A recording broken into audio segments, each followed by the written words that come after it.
assalamu alaikum.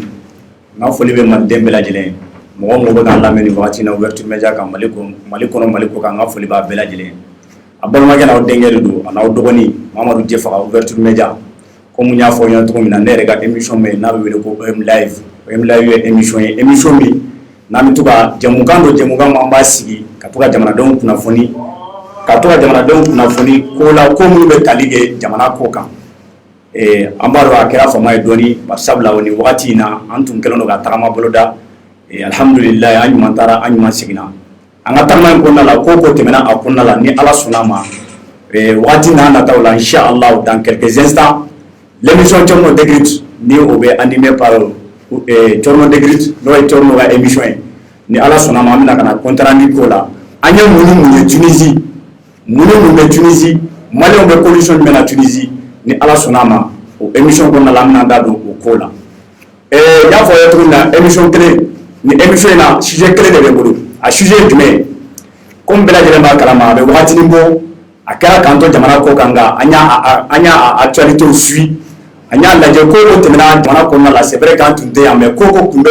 tɛmɛ Mali kɔnɔ Mali ko kan an tun b'a bɛɛ lajɛlen lajɛ walasa an kana to kunba la Mali kibaruya ko hokumu kɔnɔna la a bɛ wagatinin bɔ depuis le mercredi passé bɛɛ lajɛlen b'a kalama k'a fɔ ko jɛkulu dɔ bɛ yen jɛkulu min sigira an balimaw dɔ fɛ o jɛkulu olu ye wulikajɔ sabati k'a fɔ ko Faransi an ka jamana kɔnɔna la k'u b'a fɛ Faransi ka taga ka bɔ an ka jamana kɔnɔ ko n'i y'a ta k'a lajɛ nin wagati in na ko caman minnu bɛ ka kɛ surtout an ka kɔrɔnfɛ yɔrɔ la fo ka na se centre ma ko degun b'a kɔnɔna la ko Faransi de sababuya ye a bɛɛ lajɛlen ye donc k'olu bɛ ka wulikajɔ sabati walasa Faransi bɛ se ka taga ka bɔ yan cogo min na n'i y'a ta k'a lajɛ balimaw Faransi kan ka taga wa Faransi man ka taga an bɛna kuma o de kan bi ne Jɛfaga an bɛna an da maga o de la n'i y'a ta k'a lajɛ ni force Barkhane min bɛ bi n'a b'an ka territoire kan maa caman b'a fɔ k'a fɔ a ka taga yanni an k'a fɔ k'u ka taga u nana an fɛ yen cogo di parce que n'i y'a ta k'a lajɛ ni maa ninnu u mana u yɛrɛ ma welekan de bilala u ma k'a fɔ k'u ka na an dɛmɛ bari sabula an bɛ degun kɔnɔna la Faransi nana yan wagati jumɛn ni bɛɛ lajɛlen hakili b'a la wagati dɔ tun kɛra ka Amadu Tumani Ture to fanga la en 2012 coup d'état kɛra wagati min na Sanogo kɛlen ka coup d'état kɛ Amadu Tumani Ture la yanni o ka kɛ Libi kɛlɛ kɔfɛ bɛɛ lajɛlen b'a dɔn k'a fɔ ko banbaaci caman donna an ka jamana in kɔnɔna la wa u dontola fana u donna ni maramafɛn caman u donna n'a ye an ka nɔrɔyan fan fɛ o kɛra sababu ye mun yɛrɛ ye dankari kɛ Amadu Tumani Ture ka fanga la bari sabula o hukumu kɔnɔna la maa caman wulila maliyɛn caman wulila kuma caman fɔra a yirala yɛrɛ k'a fɔ ko Amadu Tumani Ture ni rebelle yɛrɛ de bɛ ko rebelle ɲɛmɔgɔ de don bari sabula ko n'a bɛ waleya jamana in kɔnɔna la ko rebelle ni Amadu Tumani Ture k'u bɛ ɲɔgɔn kan fɔ donc ko o de y'a to k'a fɔ ko an ka maa minnu bɛ san nɔrɔ in na ye ko Amadu Tumani Ture k'a b'a bɛɛ kalama wulikajɔ caman sabatira Amadu Tumani Ture wulila k'a fɔ ko ale tɛ se ka kɛ rebelle ye ale bɛ kɛlɛ dɔn ale b'a dɔn kɛlɛ ye fɛn min ye maliyɛnw ka sabali mais o wagati tension kun bonyana kosɛbɛ o nana ka na kuncɛ ni mun ye o nana kuncɛ ni coup d'état ye coup d'état kɔfɛ jɔn de nana ka na fanga ta Amadu Aya Sanogo ale nana ka na fanga talen kɔfɛ a kɔfɛ bɛɛ lajɛlen y'a k'a fɔ ko wulikajɔ sabatira CEDEAO mɔgɔw n'o ye jɛkulu ye an yɛrɛ bɛ jɛkulu min kɔnɔna la k'a fɔ ko an ka segin ka na ordre constitutionnel la o tɛ dɔwɛrɛ ye ni jamana ɲɛmɔgɔ taara ka bɔ yen ni assemblée bɛ yen ko assemblée président o de kan ka na jamana mara o wagati o y'a sɔrɔ Jomuda tun bɛ assemblée président la ka Jomuda to assemblée président la Jomuda nana ka na fanga ta wagati min na Jomuda nana fanga ta o y'a sɔrɔ rebelle tun ye san sɔrɔ kosɛbɛ u ye san sɔrɔ an ka nɔrɔ kɔnɔna u ye fan bɛɛ minɛ wagati min na welekan bɛ bila Faransi ma k'u kana an bɔ bolo la o y'a sɔrɔ Mali région ba saba minnu bɛ yen n'o de ye Kidali ye ani Tombouctou Gao o région ninnu déjà c'était des régions qui étaient occupées par les djihadistes bɛɛ lajɛlen b'a kalama a wagati mouvement caman tun bɛ yan Mujaw tun bɛ yan fo ka taa se Hakimi ma a caman olu n'a ɲɔgɔnna si caman de tun bɛ an ka jamana kɔnɔna la donc Jomuda nalen ka na fanga ta Jomuda ye k'a fɔ ko an ka forces armées n'o ye an ka sɔrɔdasiw ye ko u fanga tɛna se ka maa ninnu kɛlɛ o hukumu kɔnɔna la Jomuda ye welekan bila Faransi ma ko Faransi ka na an dɛmɛ walasa an bɛ se ka bɔ bolo la wagati cogo min na o opération mun nana a wagati a tun tɛ fɔ olu ma ko Barkhane mais a tun bɛ f'u ma de ko opération Serval o opération Serval nalen Mali kɔnɔna la bɛɛ lajɛlen y'a ye k'a fɔ ko opération Serval nalen u ye wulikajɔ sabati walasa u bɛ se ka Mali nɔrɔ u bɛ se ka récupérer cogo min na an y'a ye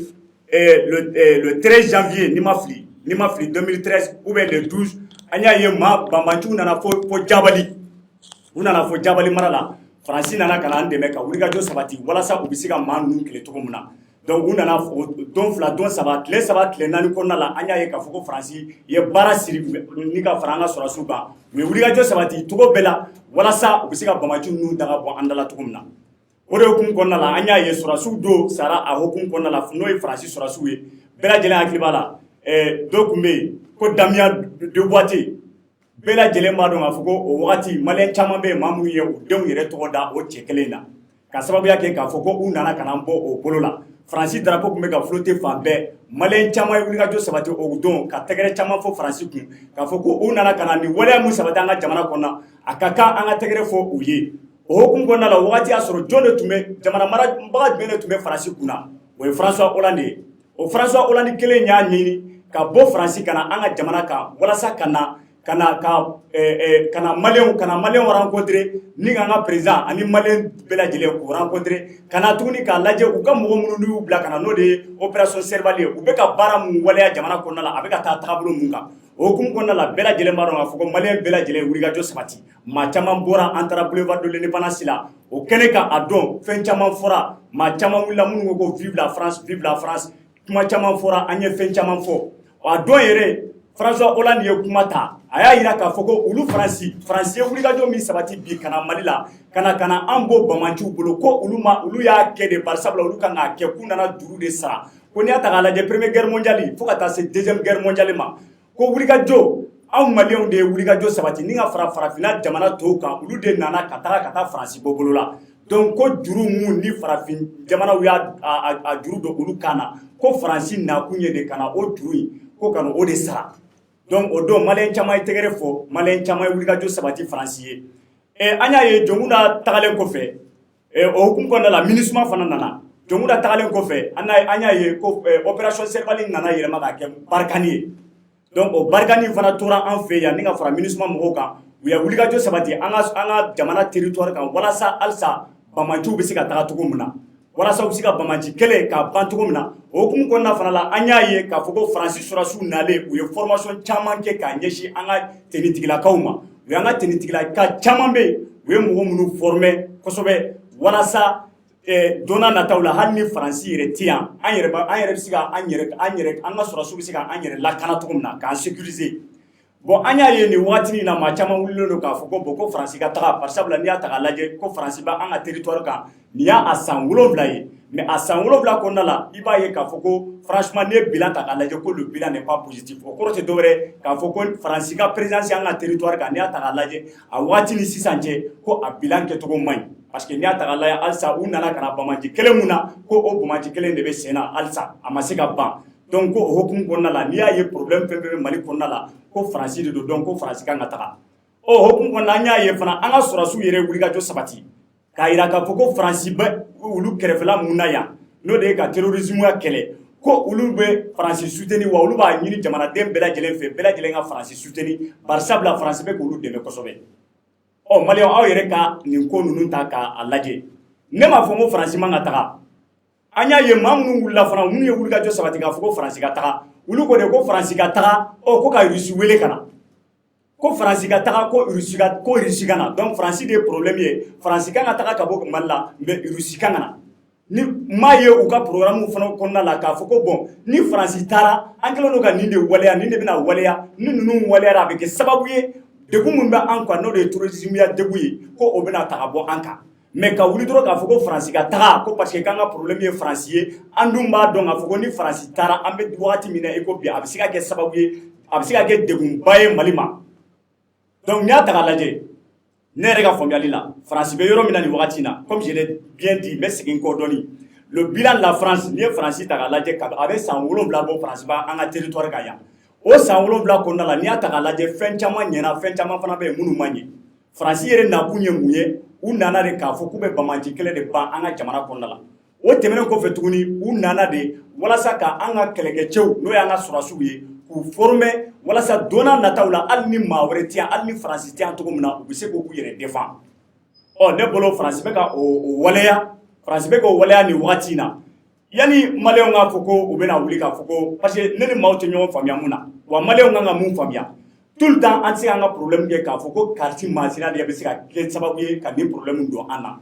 wa n'i ye nin Faransi yɛrɛ ta k'a lajɛ Faransi mana a yɛrɛ ma anw de ye wele kan bila Faransi ma k'a fɔ k'an ka na parce que an bɛ degun kɔnɔna la wa Faransi président n'o ye Emmanuel Macron y'a fɔ a kɛlen ka réunion kɛ a y'u bɛɛ lajɛlen wele ka taa n'u ye po k'a f'u ɲɛna ko bon mɔgɔ dɔw wulilen don ka wulikajɔ sabati aw ka jamana kɔnɔna la k'a fɔ ko an ka taga barisabula kɔlɔlɔ min bɛ anw kan ko aw de y'a sababuya ye ko o hukumu kɔnɔna la ni aw yɛrɛ jɛra n'a ye k'a fɔ ko an ka taga an b'an ka ko bɛɛ la an b'an ka sini bɛɛ an b'a fɔ an ka maaw ye k'u ka segin ka taga mais bɛɛ lajɛlen b'a dɔn a wagati Mali président tun bɛ yen Burkina président tun bɛ yen Niger président tun bɛ yen Sénégal président tun bɛ yen olu bɛɛ tun b'a kɛnɛ kelen kan olu bɛɛ y'a jira k'a fɔ ko a ka di olu ye Faransi ka to anw kɛrɛfɛ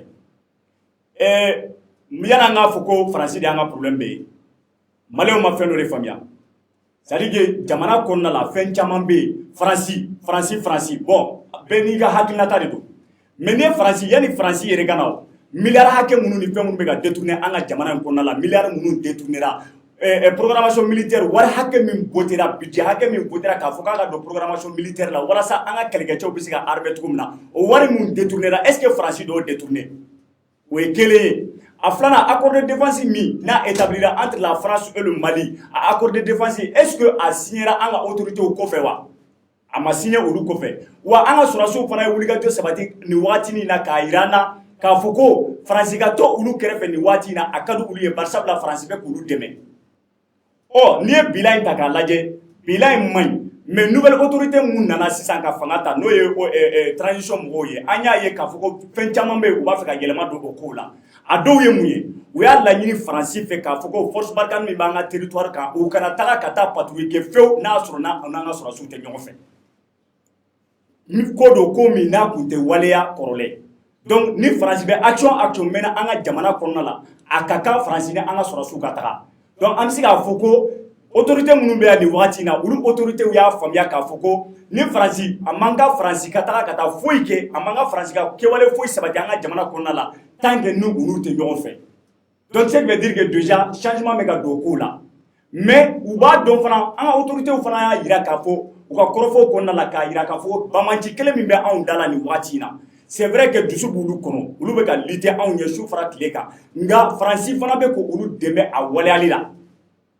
olu de bɛ terrain kan an ka sɔrɔdasiw de bɛ terrain kan degun min bɛ yen olu de b'a dɔn n'a y'a sɔrɔ a degun ko o kelen bɛ se ka bɔ yen u b'a bɔ yen n'a y'a sɔrɔ n'u kelen tɛ se ka degun bɔ yen olu de b'a dɔn raison pour laquelle bi an bɛ se k'a fɔ ko Faransi ka to an kɛrɛfɛ o y'a ma diyagoya ye barisabula an yɛrɛ maa minnu yɛrɛ y'an lakanabaaw ye olu yɛrɛ ye laɲini sabati k'a fɔ ko Faransi ka to yen o b'a jira de k'a fɔ ko Faransi ka présidence min bɛ yan nin waati in na nafa dɔ b'a la mais an tun b'a fɛ min fana ka waleya o de ye c'est vrai que Faransi mɛnna anw fɛ yan u nana ka na trésorier kɛlɛ kɛ n'o ye bamaji kɛlɛ ye u ye caman kɛ mais fɛn dɔw fana bɛ yen minnu man ɲa a kɔnɔna la a ka kan an k'olu fana fɔ mais je pense que an ka nouvelle autorité mɔgɔw u bɛ ka mesure ta o kow la u bɛ ka mesure ta o kow la cogo di u bɛ ka essayer ka kow la évoluer cogo dɔ la kɔrɔlen fanga min tun bɛ an bolo n'o de tun ye El Hadji Ibrahima Boubacar Keïta fanga ye o tun tɛ yen a wagati donc olu bɛ ka essayer ka wulikajɔ sabati o kɔnɔna la walasa modification bɛ se ka don ko ninnu na cogo min na toujours Mali bɛ se ka bɔ a la ni avantage ye cogo min na bon n'i y'a ta k'a lajɛ mɔgɔ minnu wulila u ka wulikajɔ kɔnɔna la u y'a jira k'a fɔ ko olu b'a fɛ Faransi ka taga ko mais ko Russie ka na maa bɛ kolon dɔw bila ka taga ko kolon wɛrɛ ka na o bɛ se ka kɛ cogo di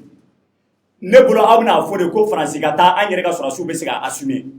mais ni aw ko Faransi ka taa ko Russie ka na o tuma Russie bɛna ka na baara kɛ anw ye fu wa n'o Russie kelen nana tuguni an b'a ye mɔgɔw bɛ wulikajɔ sabati yan tuguni k'a fɔ ko bon ko Russie fana ka taga ko Amérique ka na o kɔfɛ u bɛna fɔ ko Allemagne ka na donc an bɛna si kɛ o la an bɛ t'o la don o don nin ka taa nin ka na ninnu minnu bɛ yan déjà n'an ka autorités n'u bɛ ka commencer ka ɲɔgɔn lafaamuya wa an ka autorités bɛ ka yɛlɛma caman don a ko la kɔrɔlen u tun bɛ kɛwale minnu sabati ka sɔrɔ an ka autorités t'a kalama minnu nana fanga la nin wagati la olu y'a jira k'a fɔ ko o ye ko minnu tɛ bɛn déjà olu n'u bɛ ka commencer ka modification de ko la ko minnu don n'a nataw la a bɛ se ka na ni résultat ɲɛnama ye donc an k'a to yen u ka taga o procédure la an k'a to yen u ka taga o tagabolo la barisabula bɛɛ b'a dɔn k'a fɔ ko kɛlɛkɛminɛ minnu b'an ka sɔrɔdasiw bolo kɛlɛkɛminɛ minnu b'u bolo wari min débloquera k'a fɔ k'a ka di walasa sɔrɔdasiw ka se ka kɛlɛkɛminɛ caman ka se ka san ka d'u ma cogo min na bɛɛ y'a ye k'a fɔ ko mun kɛra o wariko la bɛɛ y'a ye mun sabatira o ko la wari caman dunna o la an y'a ye société dɔw yɛrɛ société kelen ka société kelen don i sen na société den kelen ko 1500 ne ko n ko yala o société ni ye bali ci a la anti bali de don ne t'a dɔn u kɔni société den kelen 1500 o tɛ faransi ye dɛ o y'anw yɛrɛ de ye o tɛ faransi nɔ ye o ye mali de ye yani an ka wulikajɔ sabati k'a fɔ k'an bɛ faransi kɛlɛ a man kan ka faransi kɛlɛ o mais an kan ka kuma n'an ka autorités de ye bari sabula faransi tɛna a yɛrɛ ma ni faransi na o na faransi bɛ taa territoire a bɛ taa dugukolo sanfɛ i bɛ taa sɔrɔ yamaruya de bɛ ɲini mɔgɔw fɛ yamaruya de bɛ ɲini o jamana mɔgɔw fɛ k'a fɔ ko bon a ye n'an ka dugukolo sanfɛ a kana ka na nin waleya an ka dugukolo kan o yamaruya sɛbɛn min bɛ sɛbɛn n'o de ye u ka accord in ye a ka kan an ka autorité minnu bɛ accord in n'u b'a établi u ka accord in lajɛ kosɛbɛ accord in nafa jumɛn de bɛ Mali kan nafa jumɛn de tɛ Mali kan k'o ka taa tagabolo la tagabolo min ni an bɛɛ lajɛlen b'a dɔn k'a fɔ ko an ka nafa b'a la mɔgɔw kan ka wuli ka jɔ sabati o cogoya de la nin wagati in na an bɛ se k'a fɔ ko faransi nalen u y'an ka sɔrɔdasi caman de fana former an ka kɛlɛkɛcɛw u y'a caman de former u ka nin waati in kɔnɔna la a caman bɛ kɛnɛ kan nin waati in na bɛɛ lajɛlen b'u dɔn ko o faransi ka taga bi ni faransi taara aw bɛna faransi remplacer ni jumɛn ye a ye bɔ ni programme dɔw ye maa minnu b'a fɔ ko faransi ka taga an b'a fɔ ko faransi kana taa dɛ wa ne b'a dɔn fana Mali problème bɛ fana bɛɛ tɛ faransi ye Mali problème bɛɛ tɛ faransi ye wa Mali tɛ jamana fɔlɔ ye jamana laban tɛ jamana min bɛ wele kan bila jamana wɛrɛ ma k'a fɔ a ye n'an dɛmɛ n ka kɛlɛ la o ma deli ka daminɛ Mali la wa n'Ala sɔnna a tɛ laban Mali la n'a b'a fɔ olu ka taga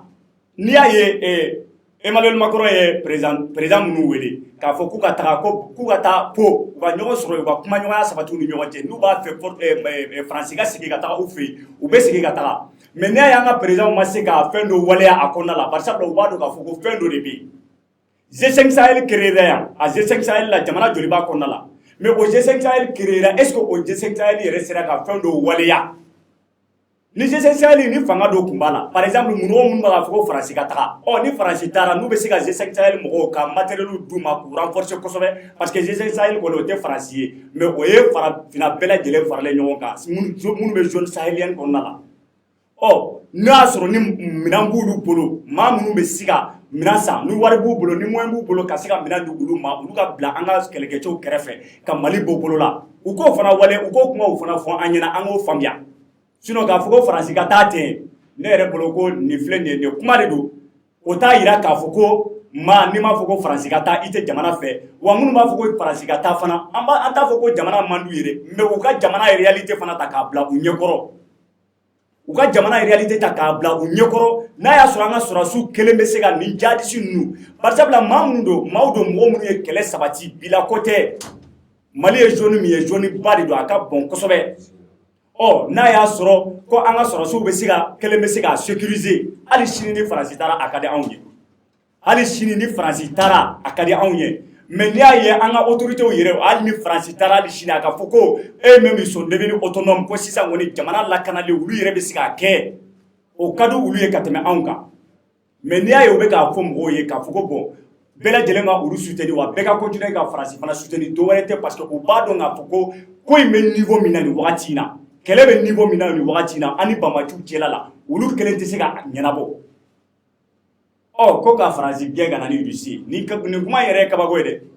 Russie bɛ kɛlɛ la Centrafrique ni maa min ma da ne la i ka taa lajɛ Russie bɛ kɛlɛ la Centrafrique nin y'a san joli ye u sera ka Centrafrique kɛlɛ ban wa ni dɔ ma fara ka dɔ bɔra la wa an bɛ se ka kɛlɛkɛminɛnw san Russie fɛ problème foyi t'a la n'a wari b'an ka sɔrɔdasiw bolo an ka autorités yɛrɛ u bɛ ka marifa u bɛ ka avion kuraw san ka na u bɛ ka fɛn kuraw san ka na nka k'a fɔ ko Russie de ka na ko faransi ka taga Russie bɛ na ka na anw bɔ bolola gansan wa o bɛ sabati wa o tɛ se ka kɛ o Russie bɛ jamana joli la farafinna kɔnɔ yan ni problème b'u da la n'u ma se k'a ɲɛnabɔ san joli u b'o jamana kelen ninnu kɔnɔ a ma se ka ɲɛnabɔ ne bolo an kan k'an bolo fara ɲɔgɔn kan de an ka ko dɔ jateminɛ yani an ka kuma an ka gouvernance kan ko minnu kɛra kɛwale minnu kɛra walasa don n'a nataw la Mali bɛ se ka solution sɔrɔ ko wɛrɛw la cogo min na an kan ka olu de waleya maa b'i tɛgɛ bɔ kunnatɔ bolo ka sɔrɔ i m'a tufa bi an ni faransi bɛ ka baara kɛ ɲɔgɔn fɛ mais n ka kɛlɛkɛcɛw fana bɛ ka expérience caman de sɔrɔ faransi sɔrɔdasiw ninnu bolo maaw bɛ ka ɲina o de ko wa u bɛ ka formation min sabati an ka sɔrɔdasiw ye an ka bɛ ka ɲina olu fana ko wa n'i y'a ye an ka sɔrɔdasiw fana ye wulikajɔ sabati k'a fɔ ko faransi ka t'u kɛrɛfɛ u b'a dɔn k'a fɔ k'u ka nafa de b'a la wa sɔrɔdasiw ye kuma dɔw fɔ nin wagati in na mun ye maaw nafa o ye jumɛn ye o de ye k'a fɔ ko Faransi kana patrouille foyi kɛ u kana baara foyi waleya an ka jamana kɔ n'a sɔrɔ n'u na an ka mɔgɔw tɛ ɲɔgɔn fɛ o bɛ fɛn dɔ de yira o mais fɛn bɛɛ tɛna ɲɛfɔli kama wa fɛn bɛɛ tɛ fana ko nin ma diya n ye Faransi ka taga bi Faransi ka taga ni Faransi minnu yɛrɛ bɛ ka wuli k'a fɔ bi ko Faransi ka taa n'i y'a ta k'a lajɛ ale olu yɛrɛ caman bɛ yen i bɛ taa sɔrɔ hali Mali nationalité b'u bolo wa nationalité wɛrɛ b'olu bolo an balima minnu bɛ yen ni Faransi taara bi yani olu bɛ ka Russie min fɔ ni Faransi taara bi Russie tɛna na sini koyi an bɛ formalité dɔw de remplir tuguni pour que Russie fana ka na yani o temps cɛ yani Russie ka na o wagati la an balima minnu bɛ centre ni nord na olu bɛna kɛ cogo di caman bɛ yen minnu bɛ sigi Bamakɔ yan k'a fɔ ko Faransi ka taga mais wallahi u t'a dɔn ko réalité min bɛ nord la an balima minnu bɛ ka sa ye billahi u m'u ye wa a dɔw yɛrɛ bɛ i bɛ taa sɔrɔ u balima yɛrɛ tɛ ka sa ye yɛrɛ a ka di bɛɛ lajɛlen ye k'a fɔ i ka jamana kɔnɔna la ko i yɛrɛ kɛlen don ka jɔ n'i ka fɛn bɛɛ ye o de ka di an bɛɛ lajɛlen ye olu bɛ ka Modibo Keyita ka hakilina min fɔ an jɛlen don ni Modibo Keyita ka hakilina ye bɛɛ b'a dɔn k'a fɔ ko Modibo Keyita ye maa min fasoden ɲuman bɛɛ bɛ Modibo Keyita bɛɛ parce que Modibo Keyita ye fɛn caman de waleya jamana in kɔnɔna la wa n'i ye ne yɛrɛ ɲininka ne bɛ se k'a fɔ ko Mali kabini Mali y'a ka indépendance ta don min na fo ka n'a bila bi la an ma président sɔrɔ min ka ɲi ni Modibo Keyita ye o président tɛ yen o Modibo Keyita a ɲɔgɔnna mana Mali kɔnɔna la Modibo Keyita de y'a san 8 kɔnɔna la bɛɛ lajɛlen y'a k'a fɔ ko a ye usine mun dayɛlɛ Mali kɔnɔna la dan t'a la o usine bɛ yɔrɔ jumɛn bi l'état c'est une continuité maa minnu nana Modibo Keyita kɔfɛ yani malidenw ka jigi Faransi la an bɛ jigin an yɛrɛbakun de la maa minnu nana Modibo Keyita kɔfɛ u ye mun de kɛ Mali ye u y'an ka wari joli de détourné an ka fond joli de taara maliyɛnw kan ka miiri o de la n'i y'a ye an bilala ka Faransi wele ko Faransi ka na parce que an bɛ kɔlɔlɔ de kɔnɔ an y'an yɛrɛ sɔrɔ dingɛ dɔ de kɔnɔ sinon n'a y'a sɔrɔ ni Modibo y'a kɛ cogo min na ni tɔw kun ye Modibo ka ligne k'a suit an tun bɛna se ka an yɛrɛ sɔrɔ nin dingɛ kɔrɔ wa kuma tɛ k'a fɔ ko an bɛ wele kan bila ko surasi ko maa wɛrɛ ka na dɛmɛ an ka kɛlɛ la wa an ka surasi minnu bɛ yan bi olu ka kunna wolo tɛ k'a fɔ ko maa wɛrɛ ka na olu dɛmɛ o nka olu dusu b'u la ka kɛlɛ kɛ mais u bɛ kɛlɛ kɛ cogo di minnu kun kan ka jɛ ka kɛlɛkɛminɛnw ni fɛnw san k'a di surasiw ma walasa u bɛ se ka malidenw kumabɔ yɔrɔ min na o wari u y'olu de ta k'o yuruku k'o bila yɔrɔ dɔ la yɔrɔ minnu na bi an filɛ nin ye a kɔlɔlɔ kɔnɔna la n'an wulila o la ko Faransi n'o jumɛn bɛ nin na maliyɛnw an ka don an hakili la an ka bɔ Faransi nɔ foyi tɛ nin na Faransi nɔ foyi t'a la n'i y'a ye yanni i ka jigin i bin yɔrɔ la kɛ i talonna yɔrɔ min na i bɛ jigin yen de la maa minnu tɛmɛna Mali kɔnɔ olu de y'an ka wari bɛɛ lajɛlen dun u y'an ka jamana wari bɛɛ lajɛlen dun u ma armement san ka d'an ka sɔrɔsiw ma u ma foyi san ka d'an ka sɔrɔsiw ma diyagoya de don ni bamanciw nana ka na bin i ka jamana kan ni solution t'i bolo baara foyi tɛ moyen tɛ e bolo walasa i bɛ se k'i yɛrɛ lakisi cogo min na i bɛ wele kan bila maa dɔ ma n'i ta donna i ka bugu la ji tɛ e bolo k'a faga a dun fɔra e ɲɛna k'e ka kɔlɔn sɛnɛ i ka du kɔnɔna la bɛɛ lajɛlen ye kɔlɔn sɛnɛ a ka du kɔnɔna la e fa ye kɔlɔn sɛnɛ nka a ma bila ji la e nana o sɔrɔ yen k'e yɛrɛ k'o to sɛnɛ k'o bila ji la e ma se k'o kɛ ni tasuma donna i ka bugu la don min na o don i na da la k'a fɔ ko wagati min na e y'a bɛɛ kɛ wari dun na kɛ minnu tun bɛ kɛrɛfɛ olu y'u ka kɔlɔn sɛnɛ ji bɛ maa min fɛ a ka denbaya la ji bɛ maa min fɛ a ka du kɔnɔ i bɛ t'o wele ka na a kana ka na i dɛmɛ k'i ka tasuma faga o ye diyagoya de donc maliyɛnw yan'an k'a fɔ ko Faransi a bɛ ta a b'o ta maliyɛnw Faransi problème Mali problème tɛ Faransi ye Mali problème y'anw yɛrɛ de ye Mali problème y'an ka gouvernance de ye an ma gouvernance ɲɛnama de sɔrɔ k'a ta kabini Modibo Keyita bɔra la n bɛ segin a kan tuguni fo ka na bila nin waati la dɔw nana olu ye dɔw kɛ a ɲan'u bolo nka a bɛɛ ma se ka ɲa u bolo nin ye leçon de ye k'a ɲɛsin maliyɛn bɛɛ lajɛlen ma bɛɛ lajɛlen k'a faamuya k'a fɔ ko jamana in a tɛ jɔ maa si kɔ an yɛrɛ kɔ wa n'i y'a ye an bilala problème na maa wɛrɛ tɛ anw yɛrɛbakun de don maa minnu y'an ka jamana in diriger ka kɔrɔ olu de y'an bila nin bɛɛ problème kɔnɔna la donc an ka maliyɛnw an ka ɲɛ yɛlɛ an ka lamɛnni kɛ an ka miiri an ka dɔn k'a fɔ Mali siniɲɛsigi ye anw de ye maa si tɛna Mali jɔ anw ye n'an t'a fɛ an ka bila nin ɲɔgɔnna kɔlɔlɔ kɔnɔ don n'a nataw la Ala k'an kisi an k'an janto an yɛrɛ la an ka maa ta maa minnu n'an b'a dɔn k'a fɔ ko u bɛ se k'an ka affaire kɛ jamana in kɔnɔna la u bɛ se ka jamanadenw ɲɛji cɛ cogo min na lakana fanfɛla la kɛnɛya fanfɛla la kalanko fanfɛla la an k'an janto olu de la o de bɛ se ka kɛ sababu ye an yɛrɛ bɛ se ka bɔ nɔgɔ la nka k'a fɔ k'an ka problème ye maa wɛrɛ ye o tɛ kuma ye ne bolo o tɛ débat yɛrɛ donc ni de tun bɛ n bolo maliyɛnw k'a ɲɛsin aw ma an b'a fɔ ko a ka to ligne kan ni Ala sɔnna a ma dans quelques instants dans l'émission Thierno Décrypte ne yɛrɛ ni Thierno an bɛna yɛlɛ plateau kan ka ɲɛfɔli kɛ maliyɛnw ye an kun ye wulikajɔ minnu sabati ka taa Tunisie jamana kan an ye mun ye maliyɛnw bɛ condition mun na ye ani an yɛrɛ bɛna mun lakali maliyɛnw ye an bɛna an da don a bɛɛ la donc an b'a fɔ ko k'an bɛn a k'an bɛn waati wɛrɛ inshallah. Merci à tous et à toutes. Pop Mbalmakɛ hali ni maa min ye galabu kɛnɛya cogo ye a b'a dɔn k'a fɔ e min dala ye boisson énergisant DS8 DS8 ka énergie k'a la ka tila ka vitamine k'a la o y'a ni boisson tɔw danfara ye n'i ko boisson énergisant DS8 i b'a fɔ Mali samata sɛgɛw ka caman jɛnduluma Jaje Samaseku o ka boisson do k'a cɛ ka n'a to an ka jamana in kɔnɔ yan k'a koɲɛ bɛɛ di Papi Jawara ma denmisɛnnin biɲɛ kɛnɛ DS8 a mintala ka di a bɛ maa fori foni tile kuturu bɛɛ lajɛlen na k'a sɔrɔ i galabu ma fa wa i ma saliya DS8 do DS8 a ka kungokɛyɔrɔw la kɔɲɔkɛyɔrɔw ka taa bila denkuni yɔrɔw la a n'a ka séminaire a y'a taalan kɛ DS8 DS8 n'aw mago bɛ a caman san tan na a ye wuli a ka se u ka QG la Falajɛ Mali univers o kɛrɛfɛ ye u ka nɛgɛjuru sira ye 79 30 71 81 walima 82 58 88 30 walima a ka wuli a ka se Ɲare la Madala Kumaka yɔrɔ kɛrɛfɛ nɛgɛjuru sira ye 79 71 71 60 Ɲamakɔrɔ Jamanbile kɛrɛfɛ u ka nɛgɛjuru sira ye 76 46 81 30 Titibugukaw aw mana se immeuble Kane o kɛrɛfɛ te coy yen nɛgɛjuru sira ye 71 0D 59 54 wa an ka supermarché minnu bɛ yen n'an k'a ma ko fitini market a bɛ sɔrɔ o bɛɛ lajɛlen kɔnɔ jamana in fan tan naani bɛɛ lajɛlen na DS8 k'a kɛ siɲɛ kelen k'a dafa fila ni k'a k'i min dala ye DS8 a ko Jaje Samaseku numéro 8.